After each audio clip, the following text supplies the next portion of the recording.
Good afternoon. How's everybody? Good. I'm Vicki Brennan. I'm a professor here in the religion department at the University of Vermont. And it is my honor and my privilege and my pleasure today to introduce today's speaker.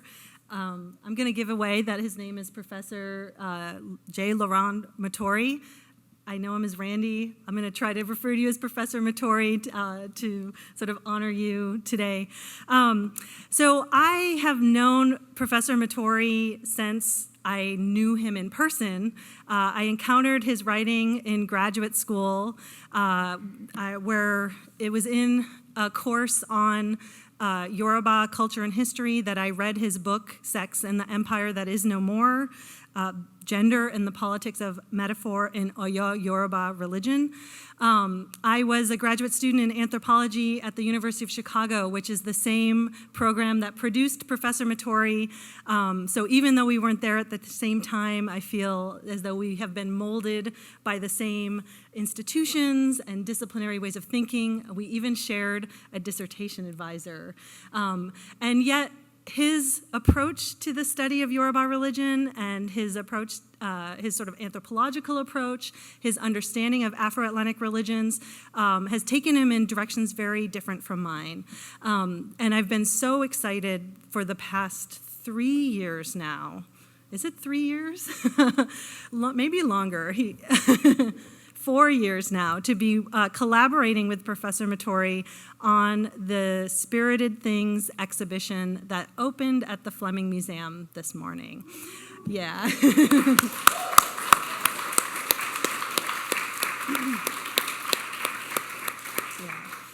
So this has been a wonderful opportunity for all of us at the University of Vermont.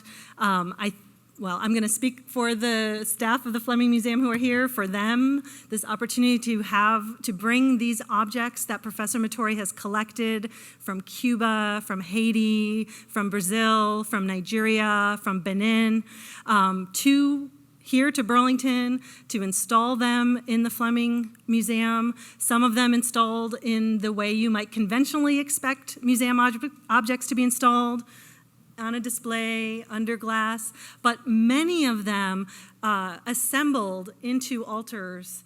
And I think this is part of what you're going to talk about, so I won't go that much farther, right? But assembled onto altars that attempt to convey a sense of how these objects are used in religious practice, right? So this is a valuable opportunity for the museum, for the students in my classes in the religion department who have been working virtually with these objects through Professor Matory's website to select, to interpret, and to curate them in preparation for the exhibition. And now it's here available to all of us, all the students, to the general Burlington public, to hopefully people from far and wide to come and see in this space. So this has been a great collaboration, and I'm really excited to sort of kick it all off today with Professor Matory's lecture. I'll do the formal part. Professor Matory is the Lawrence Richardson Professor of Cultural Anthropology and the Director of the Sacred Arts of the Black Atlantic Project at Duke University. Prior to that, he was a professor of anthropology at Harvard, which is where he also did his undergraduate degree. I've already mentioned that he did his PhD at the University of Chicago, where he studied anthropology. He has won a number of prizes. Let me just name a few. Well, first, let me say he's the author of 3 books. There's one in progress that I have forced students to read in manuscript form for the past 3 years as well. His first book I mentioned is Sex and the Empire That Is No More. That was published in 1994. He published Black Atlantic Religion, Tradition, Transnationalism, and Matriarchy in Afro-Brazilian Candomblé in 2005. In 2015, he published his most recent book, Stigma and Culture, Last Place Anxiety in Black America, which took him in a slightly different direction topically from his earlier books on Black Atlantic religion, but in which he still continues to elaborate his theoretical arguments about race and the place of Blackness in European and American imaginaries. His latest book is the manuscript that my students have been reading that we're all looking forward to seeing in print form. 2018 by Duke University Press, The Fetish Revisited, Marx, Freud, and the Gods Black People Make. He's won the Herskovits Prize from the African Studies Association, the Distinguished Africanist Award from the American Anthropological Association, as well as the Alexander von Humboldt Prize from the German government. So not only is he incredibly distinguished and recognized, he's also incredibly generous, and to be completely honest, a lot of fun to work with. So I'm going to stop talking about him now and allow him to sort of tell us a little bit about what he's going to do is talk today is bring together bits of his manuscript with some of his experiences from working here in the museum at the University of Vermont, and I can't wait to hear what he has to say about us. So I'll turn it over to you, Professor Matory.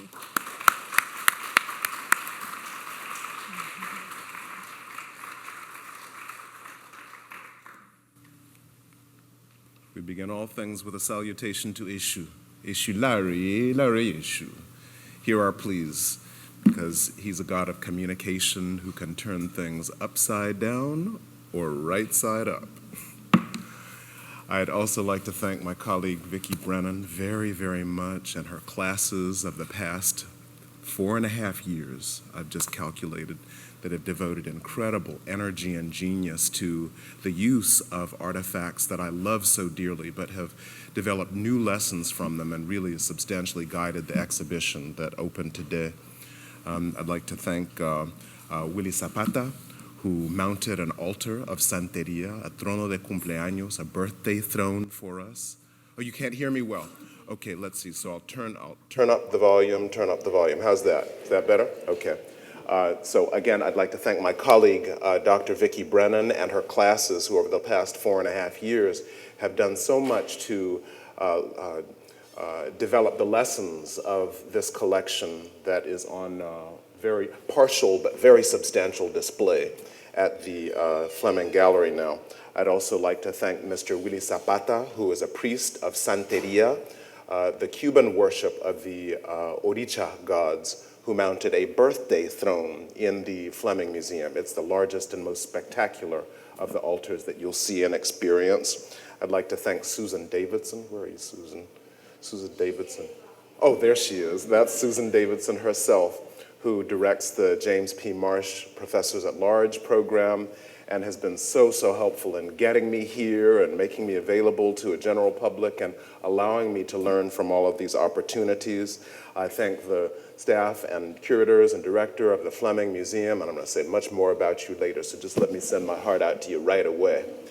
And above all, I'd like to thank my lovely wife, who has been with me on so many of the occasions when, as we were driving through the Cross Bronx Expressway, I'd see a botanica in the distance and say, I gotta go there! So turn off fast. And she and the kids would say, oh God, not again. How long are you going to be in there?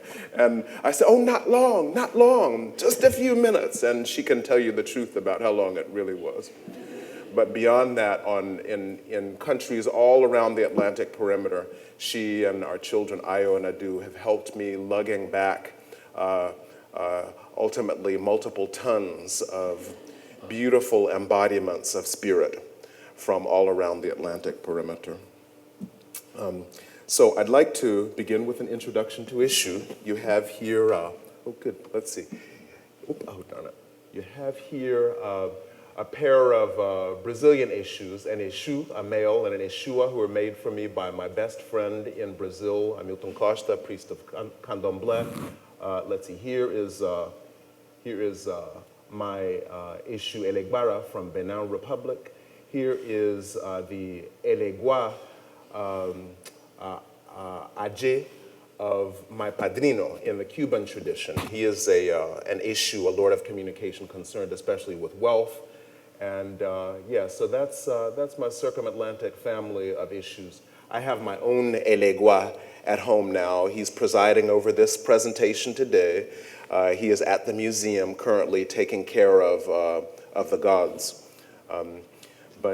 So we always begin with a salute to Eshu. So I'd like next to tell you a little story.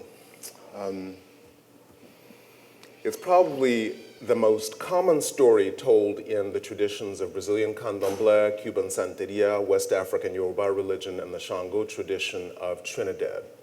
It concerns a god named Eshu, who one day walked in between two best friends. They'd been standing in the marketplace, chatting amicably as always. These were such close friends that not a day passed without their seeing each other. But when Eshu walked between them, one of them said to the other, "Did you see how that rude red-hatted man walked right in between us?" And the friend replied, "What are you talking about? It was a black hat." The first friend replied, "No, it was a red hat. Are you crazy?" The second friend replied, "No, you're the crazy one. The hat was black." Until Eshu walked back in between them, and they realized that one side of his hat was red and one side of his hat was black, which bespeaks the general theme of this presentation, that there are certain objects, like Eshu's hat, that are defined by the contrary points of view of people who find them meaningful. Now, the term fetish helps us to encapsulate this meaning and highlight what's powerful about these objects. Now, the term fetish has its roots in the very same place where Eshu originated, on the Guinea coast, that is in that armpit of West Africa. And it was in that place that during the 16th and 17th century, Portuguese mariners who had heard inquisitors use the term fetichismo to describe European witchcraft really went to town with it. When they were frustrated with commercial deals in which West Africans got the best of them, they would point at the material and consecrated objects that West Africans used to establish social covenants and contracts and say that those things were fetishes, with the implication that there was something wrong with their use of these material objects, that they had given inappropriate credit for effectiveness or inappropriate value to a material object. And in the 18th century Enlightenment, and a number of very famous figures like Marx in the 19th century and Freud in the turn from the 19th to the 20th century borrowed this term as a general synopsis of behaviors that involve the inappropriate attribution of value and the crediting of efficacy to objects when it really belonged to some other object or some other person. Now, this term has been used in various ways by Western rulers and revolutionaries when they want to criticize their fellow Westerners. They say, in effect, to those fellow Westerners, you are engaged in a sexual practice that's inappropriate, an economic practice that's inappropriate, a political practice that's inappropriate on the grounds of your inappropriate assignment of value and agency. And in doing so, in effect, you are just as foolish as an African. And it was for them a fait accompli that it was to be assumed that such a foreign other, so far away that had been somehow worthy of enslavement, had a stupid idea. Therefore, to call a fellow Westerner a fetishist was an effective way of disarming any logical argument about the relative virtues of the two positions. Now, in an extension of this sort of metaphor, using the African as a metaphor for disordered thinking and inappropriate valuation of things, Republican presidential candidate George H.W. Bush described the trickle-down economic policies of Ronald Reagan as, do you remember what he called them? What did he call them? Voodoo economics. Now, today some scholars, including myself, have amplified the definition of the fetish. That is to say, not simply an object that we all agree has been inappropriately credited with value and effectiveness or agency, but rather objects that have been subject to contrary points of view about their value and agency. We suspend for the moment our decision about who's right and who's wrong in these disagreements, but recognize the power of objects to attract such debate. And in fact, the most powerful fetishes, the ones that attract the most excitement, are the ones in which any given viewer of that object experiences contrary sentiments about it. So I had one brief example here. I was going to talk about erect penises and phallus symbols, but I don't have time. I'll just talk about this whip. So here's an S&M whip. in an unusual color. They're almost always black. But you might know that there are these not very uncommon places in white middle-class America where people gather metaphorically in basements. They call these places dungeons, and they get together and role play as masters and slaves. And it doesn't even necessarily have to do with sex. That's almost secondary to it. These are these really dramatic performances in which one person dresses up as a master and one person dresses up as a slave. And the master is supposed to torture or pretend to torture the slave in such ways that, do cause certain levels of pain. And in those dramatic scenarios appear to disempower the slave. But my wife and I were walking down the street in Columbus, Ohio, when I was delivering a lecture about this project a few years ago, and I'd just been thinking about Marx and Freud. And all of a sudden, we came across this shop that said, Ohio's largest fetish shop. And I said, boy, how did I miss this? So we went to the shop. We saw Queen Alethea, who asked me, oh, would you let your wife tie you up? I said, no. My wife said, what? You don't trust me? And I said, well, you might faint or something. And she said, Queen Alethea said, but you don't know what you're missing. Because she and other BDSM practitioners we came to talk to on that trip, and every chance I talk to, every chance I get to, I talk to BDSM practitioners. That is bondage and discipline, sadomasochism. So if any of you happen to know any such people, just, kind of sidle up next to me after the talk, let me know, I'll call you. So anyhow, they tell me that the whole thing is centered on the pleasure of the slave. The slave is dominated. These are usually people who occupy lofty positions in daily life. People tell me, doctors, lawyers, professors. And the master in these transactions is usually a person who is relatively disempowered in daily life and hasn't had the opportunity to fulfill leadership roles as he or she wished. And so the master has to be very wise, has to plan carefully, has to act very thoughtfully so that he or she doesn't actually harm the person who is part of this contractual relationship, but pushes the person just to and ever so slightly beyond their expected limits.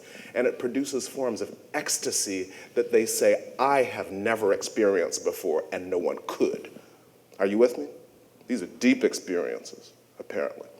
And so for me, these whips embody a combination of brutality and tender caring at the same time. The master takes care of the slave. The whole purpose is to satisfy the needs of the slave, to give pleasure to the slave. But it also is under the condition of brutality, absolute control, or the premise of absolute control is kind of faked, but the presumed loss of self-responsibility on the part of the slave.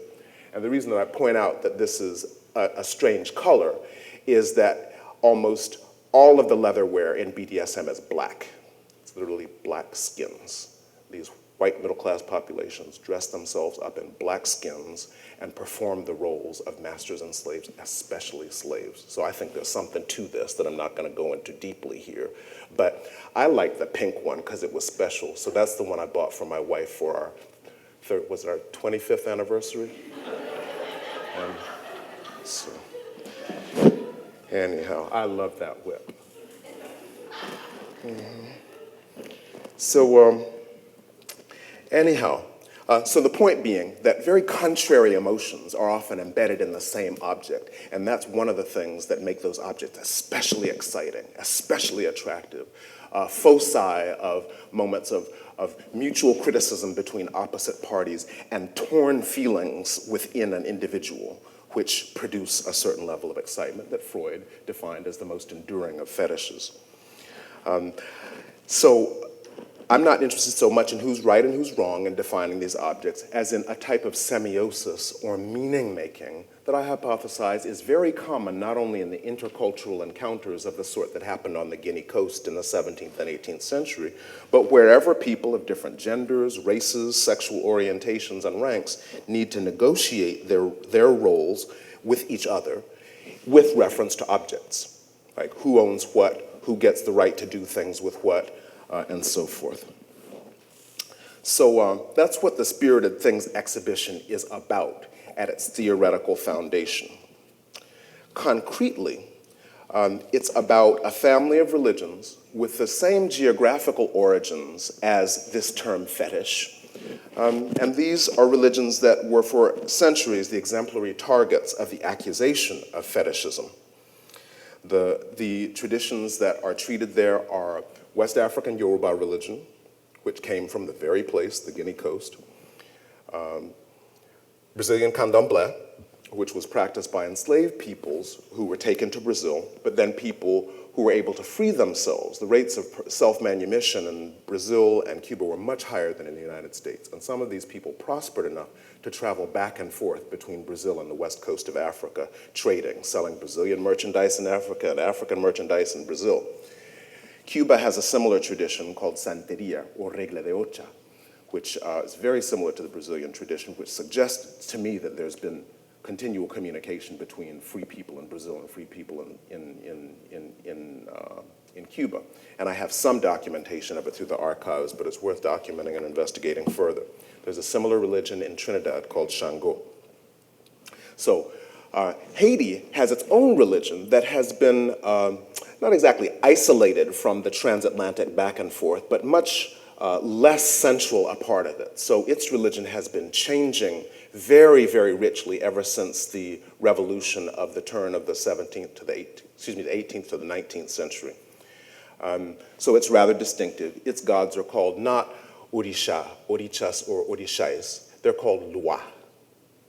But all of these religions are religions of spirit possession, great drumming, dance, beautiful dress, delicious food, divination for the purpose of healing and guaranteeing people's progress in life. And these are religions that also are a lot of fun. People get together, literally have parties for the gods, and they party with the gods. And the gods come down and enter people, and the main point is to have a very, very good time and for people to heal for people and gods to heal each other and help each other to grow. Now, the show at this more concrete level embodies the contrasting meanings of the term fetish. On the one hand, a European way of constructing a post-Enlightenment individual and collective self, that is a fortress self that is opposed to the other and superior to the other by virtue of being unlike that other. And any of you who've read Frantz Fanon's Black Skins, White Masks will understand what I'm getting at. So much of white identity since the Enlightenment has been structured around saying, no, I'm not African in any way.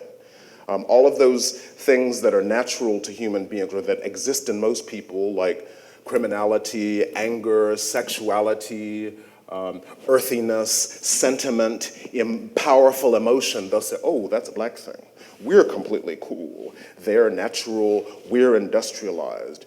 They're sexual, we're non-sexual. They're emotional, we're thoughtful. All of these human potentials, we've developed a post-Enlightenment civilization around rejecting one half of our humanity and projecting it onto black people, and black people's being forced either to perform the role that's projected onto them and also be punished by the system, but that's the only place that we're allowed to achieve in many of these systems. And so, you have young boys think that it's the best way they can show their achievement is to be athletes or sexual criminals or drug dealers because they're told that they're worthless at anything else. So this bifurcation of humanity has been a product of the Enlightenment project. By contrast, the members of African religions tend to value the internalization of the foreign, not just the appreciation of the foreign, not just the value given to nature, but the thought that the things of the bush, the things of the foreign, which are parallel in many ways, have a place within us.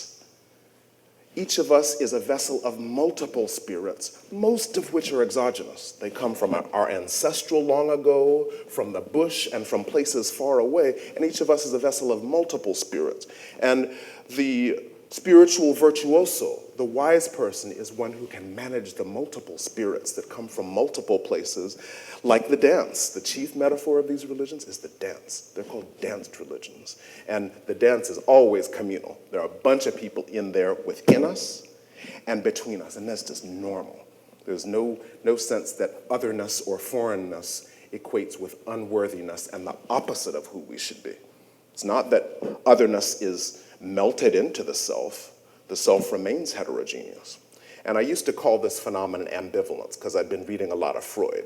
I mean, Africans have these very thoughtful insights about how people can be of two minds about things. And that was Freud's whole thing. And for the West, that was a great discovery. African priests have been talking about this for a long time. And they go a lot farther than the two-ness that's implicit in ambivalence. It's like a whole bunch more mixed feelings. And so I was teaching this manuscript to a class of mine, and one Orisha priestess in the class said, wait, isn't that what we call balance? And then after she mentioned that, I was seeing it in all of my discussions with the priests. They always talk about this term balance. In any case, so the term fetish embodies these two visions. They're two very different ways of thinking about how the self is constructed through the relationship to the other. And both of these are implicit in this museum exhibition.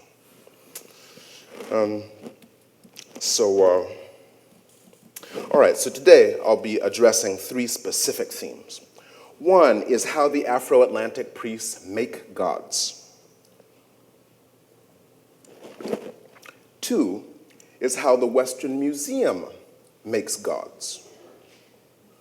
And three, the ways in which the concept of the fetish illuminates the human ambivalence or struggle toward balance that structures each of these processes.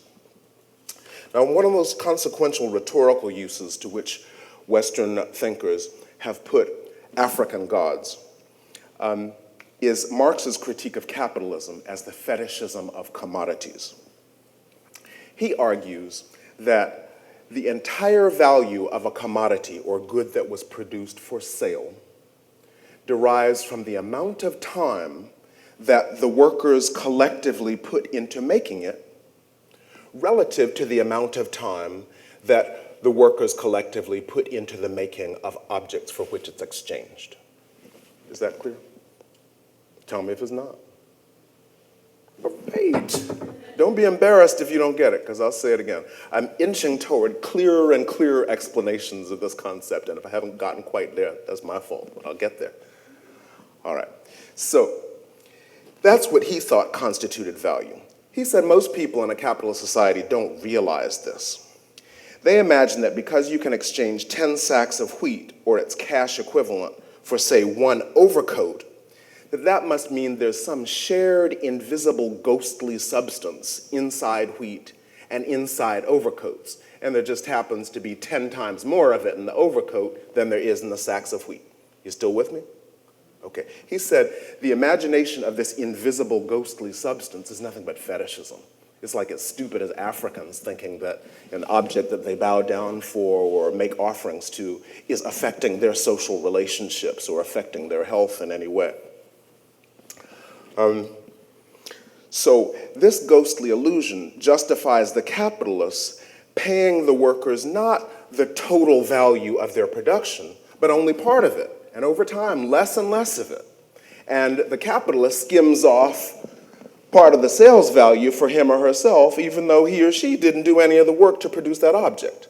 The fetishism of commodities contributes to an injustice within capitalism that, and he doesn't exactly, there are debates about whether he really considers it unjust. He says that's just the way it is. And this continual pursuit of profit is the nature of capitalism, and it's going to propel us to the next stage, because when the capitalists have exploited the laborers to a certain degree, they're just going to explode, and the whole society is going to turn, and it's going to turn into paradise, and you'll be able to fish in the morning and read books in the afternoon and play piano at night. That's the story that Marx tells, based upon the metaphor that, like, Africans don't know that they make their gods. Africans don't know, just like capitalists don't know, that if something is sold that the worker has made, the power and the value of that thing came from the worker, him or herself, just as the power of the god comes from the worshiper, him or herself. Marx said, European capitalists simply don't know either principle, and that's why they're fetishists, along the lines of what he assumed Africans to be. Now, this particular illusion that he identified is real, and it might have been true if he had been talking about one of the Abrahamic religions, about the Jewish Yahweh, about the Christian Lord of Lords, about the Muslim Allah, the idea of God having been a self-existent creator of us. But that criticism is thrown out. It does not apply to these religions. People are highly articulate about how gods are made. Now, all of these religions recognize the existence of an Olodumare, or Olorun, or Bon Dieu, a substance of power, a being of power that predated human existence. But he doesn't have much, he or she or it doesn't have much to do with our daily lives. There are a number of lesser gods, in a sense created by that being, who are sort of like our ancestors. All of the forces created in the world can be understood to be sorts of personalities. But then each time that a person is initiated and acquires a form of that God that affects his or her life, every time, furthermore, that a collective creates a form of that force that's going to be effective in its collective life, they literally say that they are making a God. The initiation is all in Candomblé, Ocha, and West African Yoruba religion. It's exactly the same phrase. It's like transliterated. There are hardly any cultures that have exact translations like this, or language that have exact translations like this. This is a big exception to the translator as traitor trope, because they all say they're making gods. So at the moment of initiation, the head and an allied vessel are prepared. So certain substances are inserted into the head, and certain substances are inserted into the god. A relationship, a personified relationship, is established between the worshiper and the god that's almost like a new entity in its own right. This is one that acquires the personality of the worshiper, but the worshiper in turn acquires the personality of the god. So here, among the many pots that you will find omnipresent on Afro-Atlantic altars, and a lot of which you're going to see on the altars at the museum as well. Okay, so this is a water pot for Yemoja in Nigeria. These are calabash altars for the goddess in a Nigerian town where I conducted research for a year. The two calabashes are they're like gourds, are for Yemoja, and they're communal Yemojas. And there is a clay pot for Shango, who's the god of thunder and lightning. This is a soup tureen. In the Cuban tradition and in the Brazilian tradition, the typical kind of vessel that's used is a soup tureen. This is probably the biggest market in soup tureens there is in the 21st century. And this is one of the most beautiful. It's soup tureen surrounded by a bunch of plates for Oshun in Brazil. It's called a kolu, or lap, because she's very motherly. She's a goddess of the womb. So wombs and heads are both thought of as vessels. So incidentally, that's what makes women the paradigmatic, the ideal vessels of divinity and of the delegate and vehicles of the delegation of authority because of their containing capacity. So again, to make what I don't think is too exaggerated a contrast, whereas contemporary middle-class Westerners tend to represent the ideal person as a self-contained individual, members of these religions tend to understand the person as a vessel and a crossroads of a diverse array of spirits that simultaneously embody a person's relationship to his or her ancestry, to environmental forces, to historically and socially significant geographical places, to animal and plant species, to particular materials like copper or gold, to colors, numbers, symbols, and so forth. So, for example, Chango in the Cuban tradition is a god of thunder and lightning. He doesn't like metals. All of his materials are made of wood, basically, and beads. He is associated with the ram, or the ram is part of his body, his transcorporal person.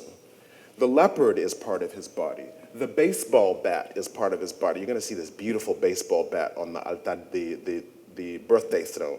They took a baseball bat because they associate the sound of baseball when it hits the ball of the bat when it hits the ball with the crack of thunder. Plus, it's a phallic symbol, and Chango is real macho. He's a real womanizer, and they took beads like this. Always 6 red beads and 6 white beads and 6 red beads and 6 white beads, because that's his sacred color combination and those are his sacred numbers, and they wrapped it around the bat in such a way that it generated a lightning-like pattern. It's a beautiful, beautiful thing. So anyhow, he's associated with the double axe also. Double axe, number 6, red and white.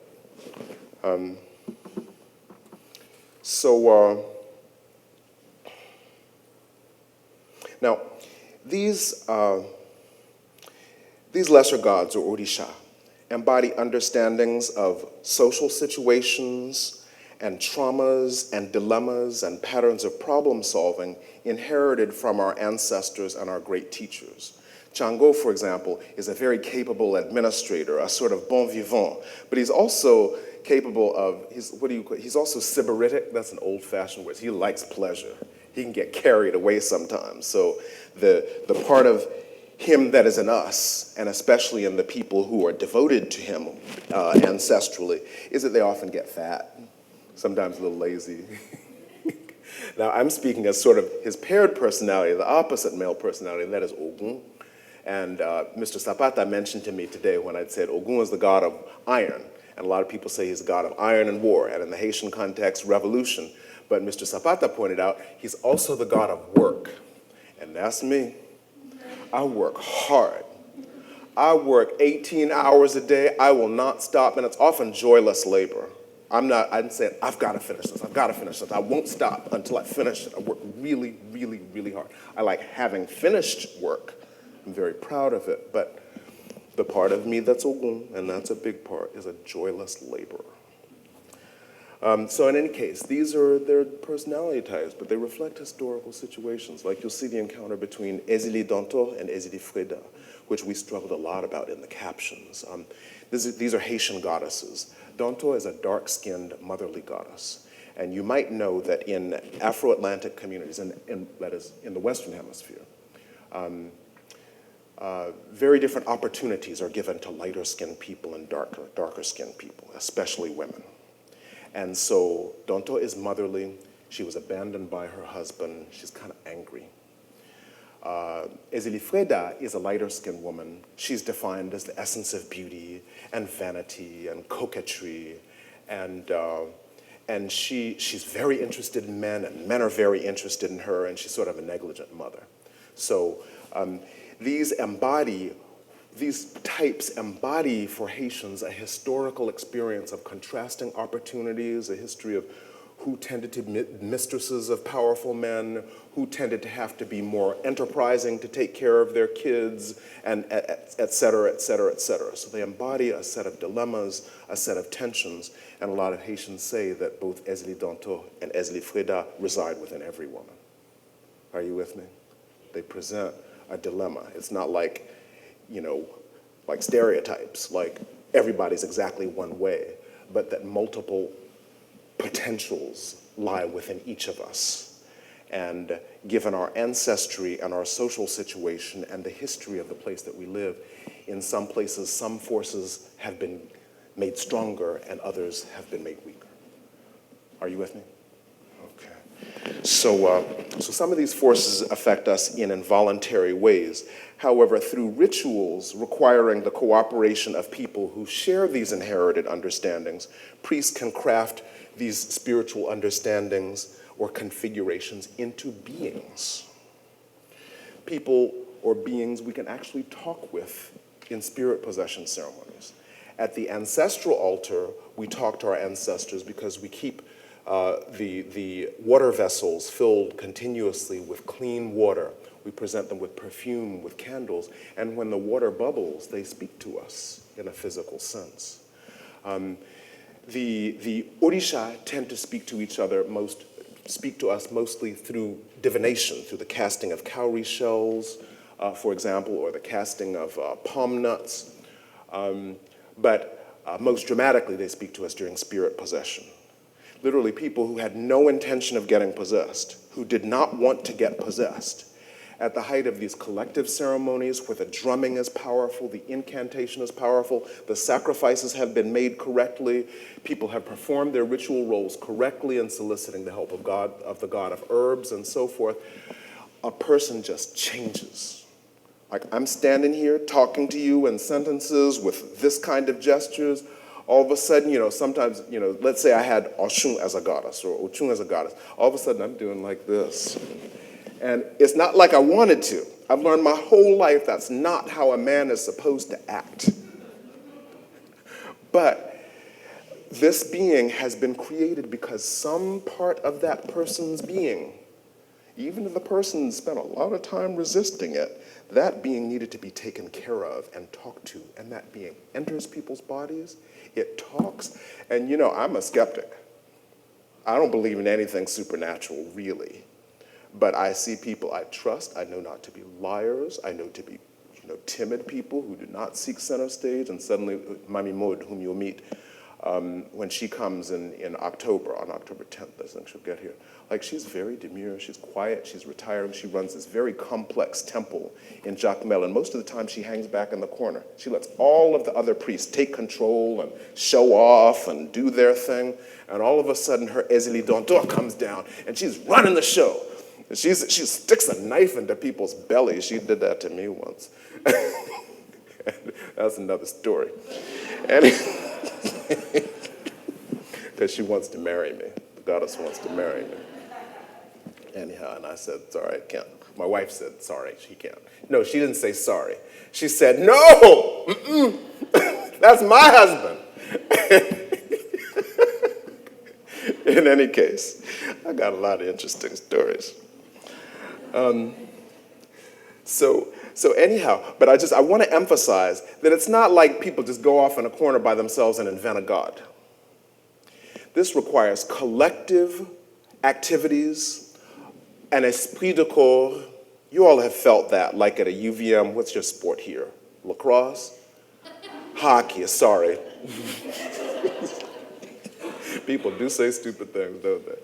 Anyhow, so look, it is also lacrosse? No, Duke is lacrosse. Yeah, exactly, sorry. Okay, hockey. Your team is winning against a long-term rival. You've had this long pairing of personalities where one school is stereotyped as having one character, another school is stereotyped as having another character, and you're in this rivalry. And then, somebody, the game is almost tied, and somebody hits that puck and you all go, "Wah!" You're outside yourselves with that esprit de corps. And people in these religions have developed a collective technical process for generating spirits that arise in people like that. And you can't do it by yourself. Mr. Zapata was sharing with me that, he really wants me to put him in touch with my friends in San Francisco who practice this religion as well, because that's not one of the capitals of the tradition. And he was saying that if you don't regularly go to rituals with people who also conduct this practice, you lose contact with the gods. They become distant from you. You don't feel them anymore. And Mami Maud says to me that if you stop worshiping the gods collectively, they just go away to God knows where. They just go away. Let's see, what else have people told me? All of them say, you can't practice this religion alone. And usually it's happening at the times when there's just so much hard work, assembling altars, butchering animals, collecting herbs, organizing ceremonies. It's a practical issue, but it's also a spiritual issue. You simply cannot create or maintain a spirit alone. You have to work with people, you have to dance with people, you have to eat with people. And there's a technical procedure for this that has been cultivated over generations. And the spirits that come are real. They are real. So the most effective route to our entering into deep conversations with these spirits is initiation. And each person who's initiated has an instance of each god of his or her own. So in the Cuban tradition, you start out, you get the warriors first. I have the warriors. You have Ogun, who's the god of war, of iron and work. You have Ochosi, who's the god of the hunt and of justice. You have, did I say Ogun? Who else?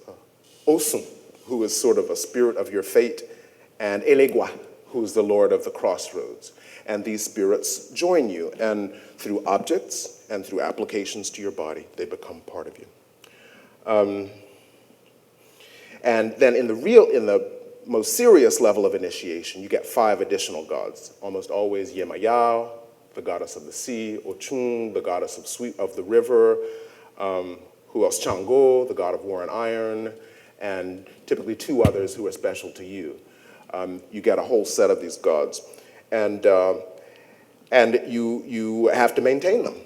You can't just leave them dry for years on end. They just go away. It just becomes a mere object.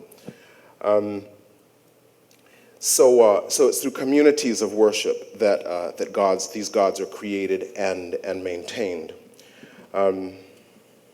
Furthermore, the more numerous the worshipers of your God, the more people who come around and seek help from your God and get help from your God, the more who come to your birthday celebrations. I'm going to have, my God's going to have a lot of ashe and power because, thanks to the Fleming Museum, thousands of people are going to come and pay attention to, honor, and give respect to the family of gods who've been mounted on the birthday altar.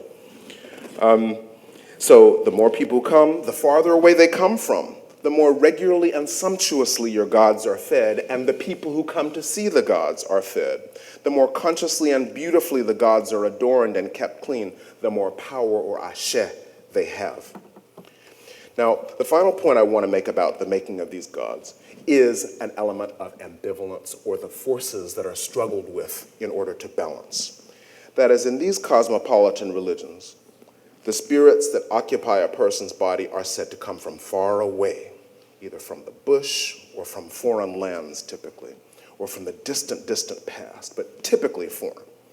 Now, in fact, like most religions I know of, these religions articulate a transnational and globalized sense of the self. For example, when we imagine even the Christian Lord of Lords, we often dress him up in medieval Florentine clothing or in Middle Eastern clothing, and there's this distant place far away that's the real abode of the god.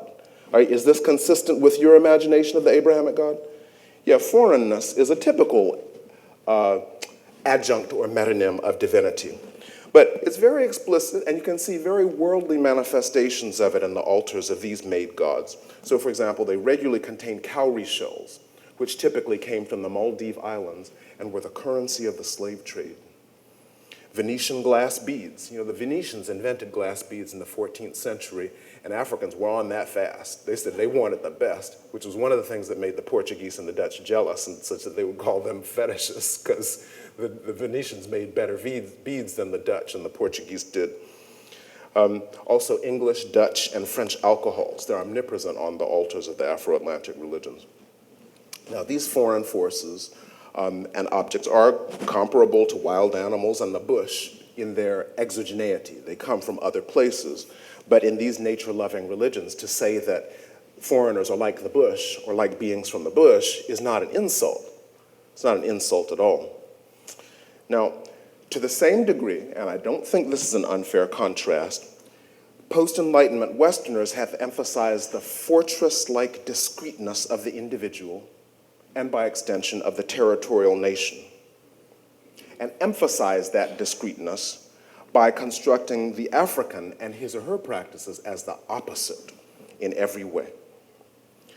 But to that same degree, the priests of Afro-Atlantic religions have celebrated the internal heterogeneity of the ideal person and community, as well as the virtue of keeping these multiple exogenous forces in balance. Now, I would add that these conflicting forces, these contrary exogenous forces, also exist within the body of any given god and are intrinsic to any given god. So, like just about every other god in the world that I know of, and in a way that Afro-Atlantic priests are highly willing to talk about, the Orishas and the Loas are both tender and terrible. The power to protect, it's said explicitly, is functionally the same as the power to punish. Some of their most constant ingredients, again, are reminders of a very terrible history of the slave trade. But the way that the emblems of this terrible time in the Afro-Atlantic past are assembled and taken care of and transformed into visible embodiments of relationships with ancestors, with natural forces, with professions, and with people far away you hope to keep in touch with, are beautiful. These altars are stunning, and every time I look at them, I have this beautiful necklace of chevron beads. These were the most valuable of the beads used to buy people. One bead was often sold for one person. These were Venetian chevron beads. And in the finest altars that I've seen in Yoruba land, I've seen maybe 4 or 5 of them strung together. My necklace has about 30 of them with lion's claws in between them. And so I look at that and I say, oh my God, what a beautiful thing, but what a terrible history it comes out of. So that's struggle right within me and right within the goddess Yemoja. And she's my goddess, by the way. This particular interpretation of her might be special to me, but everybody agrees. Every god can be terrible or tender. Let's see. So I would add then also that the gods made by Afro-Atlantic priests are as ephemeral as human personal and social life are. Upon the worshipper's death, his or her vessel altars are broken up. Especially in the Cuban tradition, they are literally smashed and thrown into the river. So I found this gorgeous sopera, soup tureen for Yemaya in Miami. And suddenly I decided, oh my God, I want that on the altar instead of the beautiful beaded one that's already there. So I sent it up by FedEx, and it broke in shipping. So I couldn't bear the thought of not sharing this beautiful soup tureen with you. So I persuaded the ingenious technicians at the museum to put it back together, but I knew what I had to do. I called Mr. Zapata. I said, we can use this soup tureen, can't we? And he said, nope. Because a broken soup tureen invokes the death of the celebrant. Because it's when people die that we break their vessels. They're kind of like people, they're parallels to our head. The vessel breaks up, we break up. It's just going to happen. And the god, it's not that the power and substance and forces that make up the god disappear entirely. They flow back to the universe in the river. Or in the case of the Yemoja altar in Igboho, you saw the two calabash altars. They take the personal altar and pour it back in to the collective altars. So the dissolution of the person is also the dissolution of his or her particular god. But ultimately, the personality that the god developed through your participation in it also flows back into the universe of that god. Are you with me? So, that was a whole lot to demonstrate the point that Marx got it wrong. These people aren't oblivious to the fact that people make gods. They make very active decisions in the making of the gods and very thoughtful discussions about how we participate in the creation of divinity, which then has power over us. Which leads me to the second major theme of my talk, the gods that the museum makes.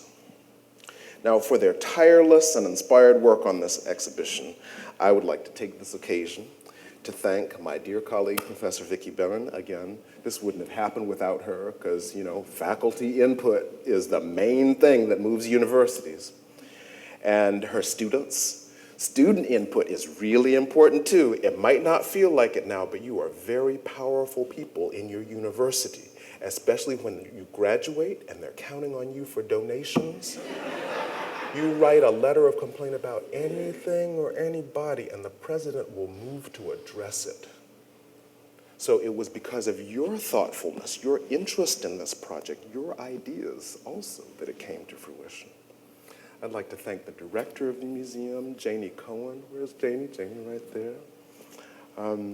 I'd like to thank curator Andrea Rosen. We have been on email and on the phone to each other for hundreds and hundreds of hours, trying to get the captions just right. And we listen to each other. We start with different perspectives about the world. She's a white woman, I'm a black man. And there's so many other differences that, it's not like she's absolutely bereft of things that are in my head or I in her head. It's just we have different balances of these things. But, like a balanced ritual, we talk to each other. We kept balancing each other, listening to each other's wisdom and input and clarifications. And I think the product has been excellent. I'm also extremely grateful to collections and exhibition manager Margaret Tamalonis, who came down to our house, and we were so delighted to have her in our house. She's such a pleasant presence, so efficient, organized, helpful. You have no idea how much it takes to organize a museum exhibition. Organizing, putting in protective boxes, keeping the identities of each object, its ownership, its insurance value, where it is, what the catalog number is, where it's gonna go. I mean, you have no idea. It is a mammoth task, and she coordinated all of that with such excellence. There's the exhibition designer and preparator, Jeff Falscraft, and his assistants, Lisa Marchetti and Zoe Albion. By the time you have walked into a museum, it's made with such professional technology, you don't even notice it's there. Like a museum case, just for one example, I mean, that has had to be pieced together with all of the angles so perfect that even once it's painted, you don't see any little cracks in it. And these perfect plexiglass cases where you don't see a single scratch any place. And you don't notice it, but an object has being showcased in such a way that it makes you go, wow. And you didn't even know how they did it, but they have a technique for doing it. That's Jeff's job. Okay. So in sum, it takes a village, and it took a village to make this exhibition, a village of very talented, thoughtful, and hardworking people. And I'm so proud and so grateful to have had the opportunity to work with them. All right. Now, in this project, we put together multiple contrasting skill sets. You've got a fetish over there, you're gonna see it. So there are multiple skill sets and multiple perspectives in it. So one, the expertise of a classical art curator at displaying material objects so that to a maximum possible degree, they speak for themselves. A painting's up on the wall, and with as economical an explanation or identification of the painter as possible, that painting has been hung at an angle, at a height, with a lighting, with the proximity of specific other objects that makes you look at it and go, wow. You experience the wonderment of it. You're not distracted as you melt into that image on the painted canvas. They're really, really good at that. And then just using the right economical words and tone of voice, how a docent can make you go, wow. You'd walked past the thing before, but then a docent's talking to you about it, or a curator has given you the right vocabulary for it, and you go, yeah, that is an amazing painting. This is a skill. That's what they know how to do. Now, by contrast, the anthropologists in the room, we like to look at an object and say, oh, what's its social context? What's its historical context? What's its symbolic meaning? And we try to put all this into words. And whereas they've written a caption that's 2 lines, I have written a page. And they have to say, wait, you can't put all that in a caption. And I said, no, but I can't give up any of that. But we boiled it down. Very effective. Oh, goodness. I did mention, Chris Dissinger. I didn't mean to leave you out. You are amazing. Chris is the photographer. He has taken all of these objects. Unless you've studied photography, you don't realize how hard that is. Like, you don't just point the camera and shoot. You have to know, aperture, lighting, all sorts of issues that I have no idea of the vocabulary of. And you can take an ugly, crappy object of the cheapest, ugliest material, and a good photographer will position the camera just right, light it just right, and photograph that thing. You'll look at that photo and you'll go, wow. That's a fact, and Chris does that. And then he does graphic design too, and it's just, so cutting edge, just so, slightly unexpected that, you don't even know what's going on, but you're seduced into valuing, looking at, seeing, interpreting, giving time to the object. So anyhow, I want to thank Chris too. Let's see, so these are the contrasting skill sets that we've put together. In mounting these exhibitions, we've also endeavored to wed 2 further contrasting perspectives, that of secular scholars and that of priests. In this way, we've created displays that are available simultaneously for study and appreciation, intellectual and aesthetic, but also for an activity that has relatively little to do with those values, and that is worship. Like, today as we were setting up the birthday altar, I wanted there to be a parallel between the cloth that just flowed down and pooled around the foot of Ochun, the goddess of love and honey and sweet water. And on the other side, there was a goddess of wind and storm. The first goddess has the color yellow, the second goddess has autumn tones and red. And I wanted them to drop in a parallel way. I said, that'll be beautiful. He said, that's not the point. I mean, these goddesses are like women. Each of these soup tureens on top of a pedestal is like a woman. And one woman is standing like this, but one woman is standing like this. And so that's what Oya looks like. And, I'll be looking for the most beautiful beaded things. And another Santero friend, actually the one who introduced me to Mr. Zapata, he'll say, wait, why'd they put all those beads on that? Those beads, the finish is going to dissolve in the blood that you apply to the object. So the most admired objects for him are like this sturdy iron stuff that will never dissolve in all of the leafy fluids and the blood and alcohol that are applied to it. So there are somewhat contrasting priorities. In any case, we've combined these perspectives and created displays that are worthy of appreciation and study and also available for worship, which among all of the unusual things about this exhibition is the most unusual. Now, among other things, there will be a live Vodou ceremony on Thursday, October 12th. Be there or be square, and you may have the opportunity to speak to a god. The last time I threw a festival related to a conference on zombies, because I didn't want people to think that all Haitian religion was about zombies. That's like this much in a room this big. But they're interested, especially because of the communication between US culture and Haitian culture and what it tells us about the two cultures, that like white Americans go ape over zombies. And so we threw a Vodou party, a party for the gods. And that's when the goddess came down and proposed marriage to me. So who knows what'll happen this time. Anyhow, so, all right.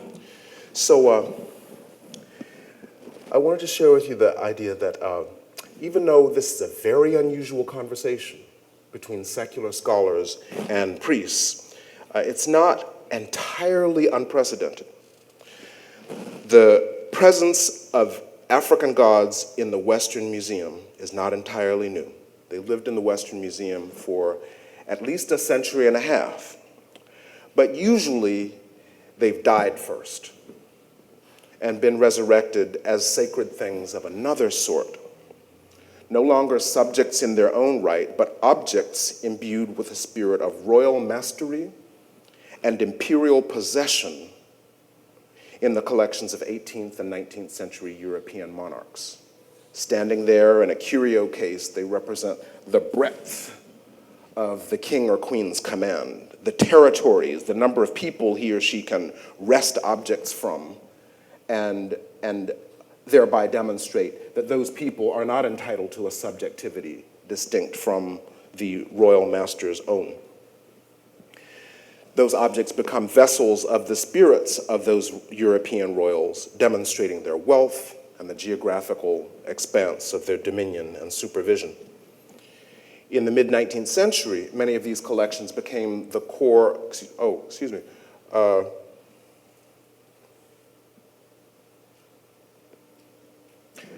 collections that included multiple objects, including these colonially appropriated objects, became the core of public museums that extended that honor of ownership and mastery to the general public. That is to say, to the citizens of the nation states that came to understand that museum to be theirs as British people, or theirs as French people, or theirs as Germans. Europe's settler colonies engaged in similar museum projects. So dead as African gods, these normally wooden carcasses of African gods came to play a role in evolutionist displays of what made even a European commoner worthy of self-identification as a master of the colonies. Formerly elevated African things became zombies in the Haitian sense, that is, bodies stripped of their own familial social life and volition, but then reanimated by another person's social life and volition. Oh, so this is a Kota reliquary figure of the sort that the Cubists just loved. They borrowed the compositional forms of African objects to reanimate European art, to give it, to bring life to something that they thought was dying. This is Les Demoiselles d'Avignon, which is Picasso's painting. Picasso was a Cubist who was deeply inspired by African representations of the human body, and you can see the similarities between the concavity of the faces in these figures and the concavity in the face of the Kota reliquary. He had a huge collection of African art, as did quite a number of Cubists, Fauvists, and even Surrealists. Now today, collectors of abstract expressionism seem to love to display their $20,000 pieces of African art alongside their $200,000 Motherwells or their $1 million Picasso. And it just dawned on me that this parlance is really, really interesting. Like, a collector will call a piece of pigmented cloth and wood by a human name. That is my Motherwell. That's my Picasso. You've heard this parlance, right? So wait, this object is a person to you. And it's like a version of that artist who's in your possession and becomes part of what Marilyn Strathern calls the owner's distributed self. Like the objects that we array around us, on our bodies and around us, to say, this is me. Look at my car, that's me. Look at my necklace, that's me. Look at my rings, those are me. They're all part of the me that's distributed through multiple objects. So a human being that's embodied in that painting is part of the distributed self of the collector. I find that parlance really interesting. Are you guys with me? Okay. All right, so now this is no joke. I'm not making fun of these people because I know what it's like. When my things are away from me at the museum, I miss them. They're part of me. I call them my people. And when I got back here after several weeks, I was just here like 3 weeks ago. I got back here after 3 weeks of absence, and I was almost brought to tears when I saw my Yemwaja. I wanted to see her again, so of course I went to salute her. I felt chills seeing her again. So I know about these collectors too, that once they have these collectively constructed and authenticated feelings about these objects, the feelings are real, palpable, intense, beautiful. They have presence. These objects have power over the owner, and they have power over other people. And of course, I'm saying that power is constructed by our recognition of Picasso as a virtuoso, our authentication of that painting, the power of art dealers and gallerists to look at it and address it in a lovely European accent and carefully moderated tone of voice with just the expertise with terms like patina on it that make people go, wow. Now, it's just that I'm not making fun of these people. I'm just observing that the average Western collector seems to feel powerless to transform the Motherwell or the Modigliani that he or she has been possessed by. He leaves effective control of that being over experts, ideally ones with European accents and tasteful clothing. You with me, right? Okay. Now, such combinations that I described of abstract expressionism with African art embody the wealth and communally recognized sophistication of their owners, their taste, and they create wonderment, furthermore, with the idea of the West's inner Africa. It's a real Freudian thing, and again, Fanon would go to town about it, but they're saying, you look at my European or modern American sophistication, my absolute modernity, but look how I'm in touch with the earthiness of Africa too. Ooh. All right, so like African gods in their own ritual element, the forces that come to animate African religious statues, clothing, beadwork, and divinatory tools in Western museums arise from a classificatory system. Now, this classificatory system that animated these corpses of African gods compares them to the previous canonical arts of the European and Euro-American state and the Greco-Roman arts and architecture that these nation-states used to assert their legitimacy through fictional claims of antiquity and stability. That was a mouthful. What I mean by that is that these museums, these temples to the nation state, tend to rest on a core of Greco-Roman objects. They sit in the middle of the museum, they're the most valuable thing, they're sought after, they're bought at great expense to show that we as a nation participate in the Greco-Roman heritage. We share in its prestige, its stability. And then they acquire a genealogy of art from selected places, especially France, Germany, Belgium, England, that represent the next stage in a sort of evolution of this supposedly continuous genealogy of sophisticated European individuals and ideas. And to have those in your collection is necessary to say you're a legitimate nation state. It's necessary to say you're a legitimate university too, by the way. And as African objects are vetted, and any object, any new object is vetted for inclusion in the collection, they have to think, how does it compare with these objects that define fundamental legitimacy and stability, the fundamental legitimacy and stability of our social unit? Are you with me?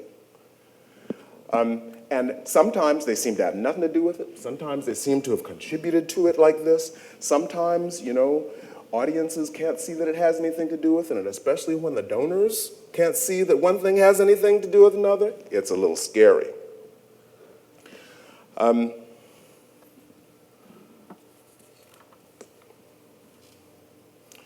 So it's not just African objects that are evaluated in this way.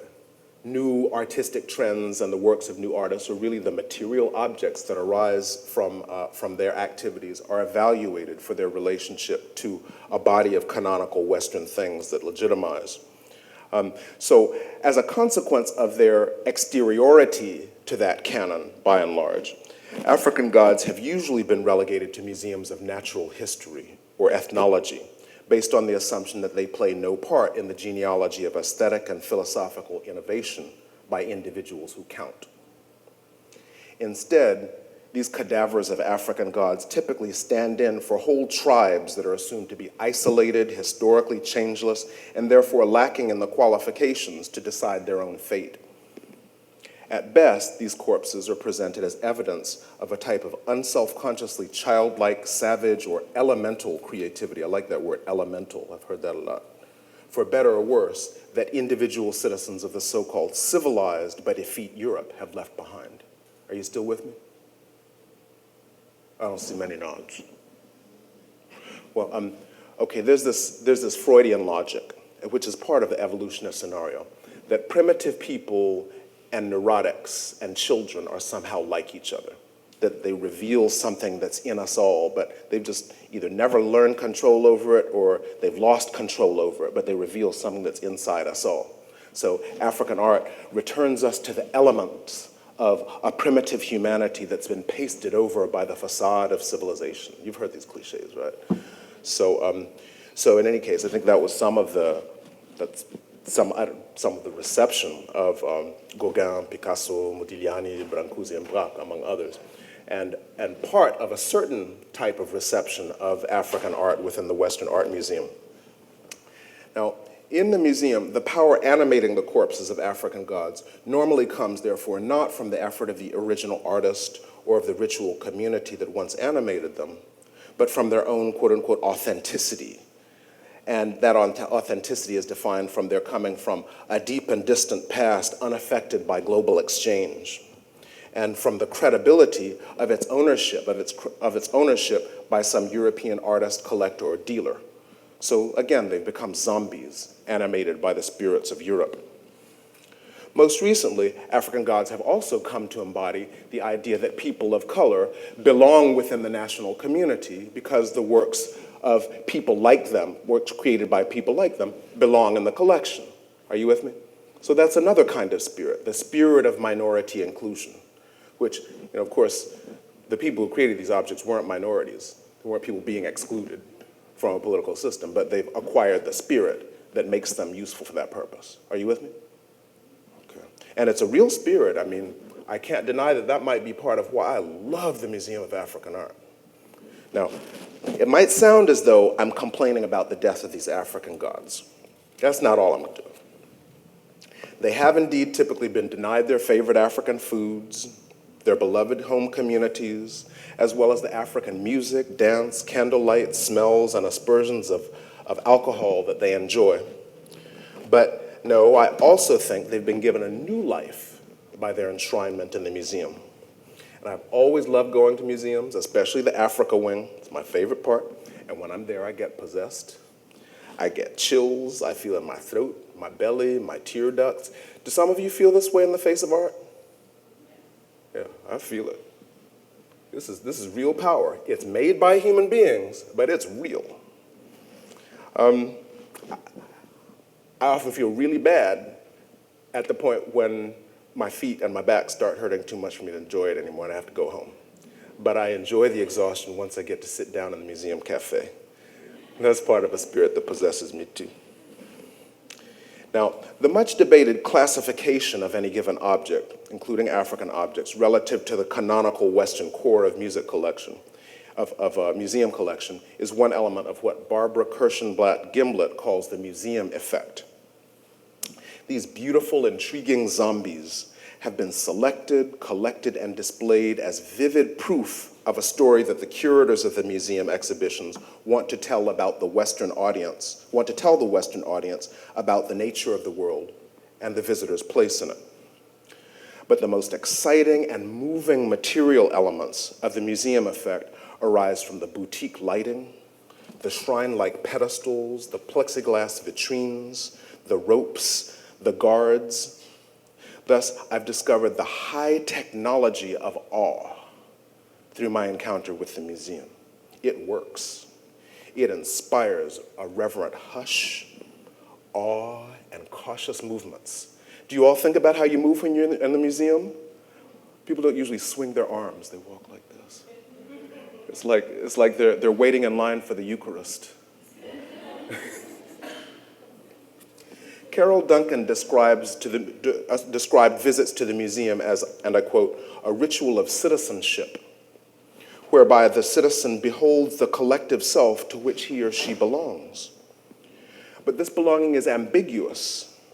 At the same time that the citizen visitor celebrates the grandeur of the collective self that supposedly belongs to him or her, he or she is also made to feel intimidated, subject to humiliation and potential excommunication for speaking too loudly, touching something, knocking something over, eating or drinking in the gallery, dressing too revealingly, saying something ignorant. Now, if it belongs to you as a citizen of the West, why can't you touch it? Why can't you visit it with your pajamas on? Nobody thinks about it. Now, this is a classic case of what Marx called fetishism, crediting citizenship and its emblems with a power above and beyond the citizens themselves. The things exhibited in the museum have been invested with what anthropologists, borrowing a term from the Hawaiians, call mana, intrinsic power or force, the corollary of which is the feeling of taboo. Something is highly forbidden. You're afraid to do something, and your fear to do something, to get too close to the thing, to touch it, your fear of being literally destroyed by it if you touch it, is what gives it its power. That's the Mana-Taboo relationship in Hawaiian culture. It's a very common phenomenon. It illuminates something that's going on here, I think. And yet, citizen visitors are seldom conscious of their own power in this process of producing and renewing the sacredness of the museum collection. The obedience of taboo is what gives the object mana. But most museum citizen visitors don't realize that they're doing that. Now, visitors display and continually recreate their citizenship in the nation state and the citizen and the university by displaying respect for the taboo. In turn, museum curators are wary of admitting and displaying objects that too greatly violate the aesthetic expectations or taste of visitors, especially the visitors who are donors.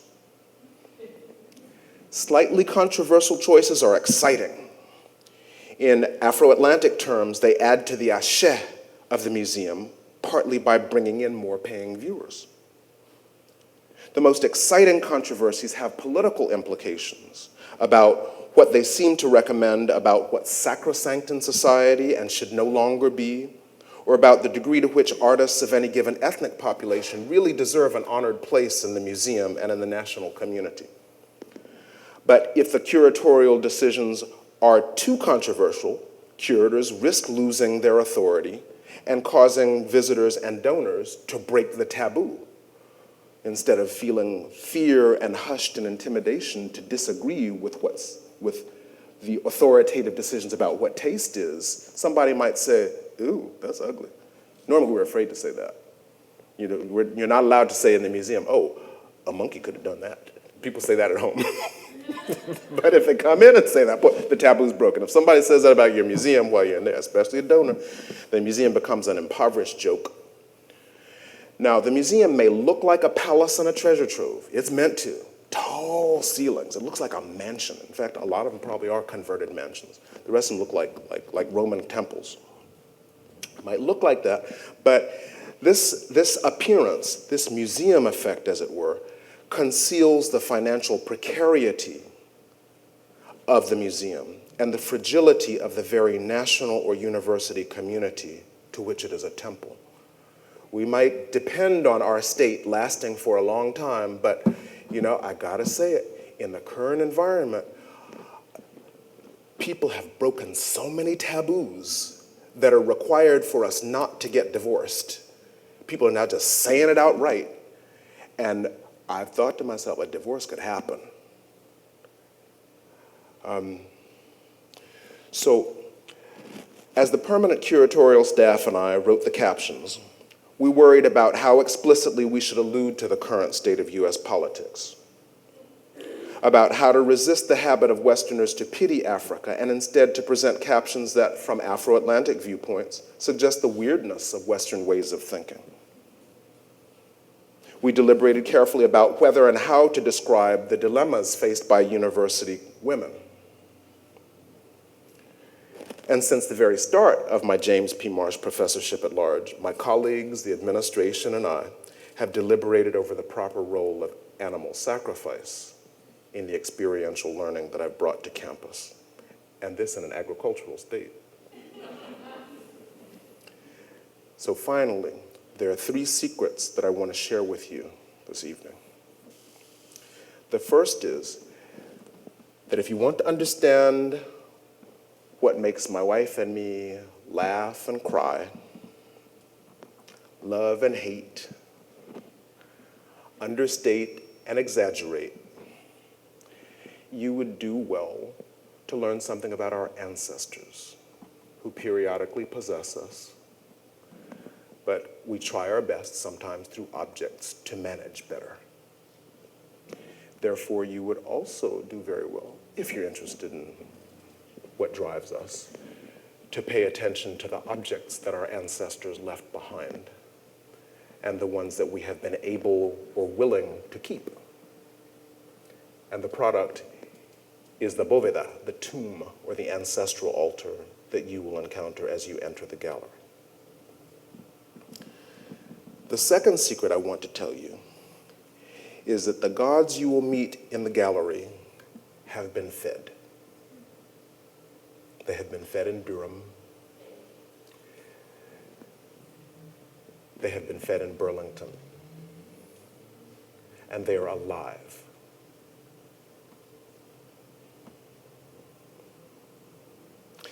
If you want to see the Nigerian Orisha and the Cuban Orichas who are in the gallery, and not just the corpses of African gods, you will have to prostrate yourself.